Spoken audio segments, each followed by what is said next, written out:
Guna memastikan tahapan dan logistik pemilu aman, Polres Pagaralam perketat penjagaan dan melakukan patroli. Dari proses hasil perhitungan suara dan pengawalan logistik suara hasil pleno di tingkat Panitia Pemilihan Kecamatan atau PPK yang ada di Kota Pagaralam. Rapat pleno perhitungan surat suara di 5 kecamatan yang ada di Kota Pagaralam terus dilakukan. Sudah 3 PPK yang sudah menyelesaikan perhitungan surat suara, yaitu Kecamatan Dempo Selatan, Dempo Tengah, serta Kecamatan Dempo Utara.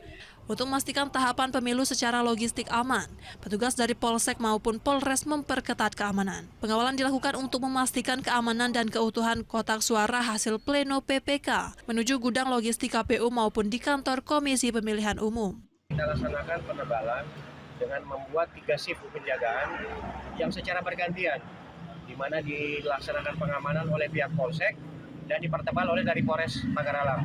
Satu shift jaga sekitar 12 jam, ada sekitar 22 personil yang kami tempatkan, ditambah 2 perwira, yang setiap 12 jam terjadi pergeseran personil. Yang ada di atas ini kita akan bawa ke logistik KPU. Prosesnya kita akan bawa ke logistik KPU, dan ini rekan-rekan PPS ini memindahkan hasil salinan dari KPPS, TPS ini ke tingkat PPK.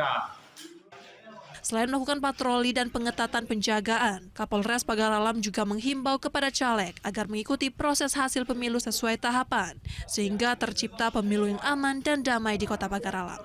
Dari Kota Pagaralam, Yudi Faifman, iNews melaporkan.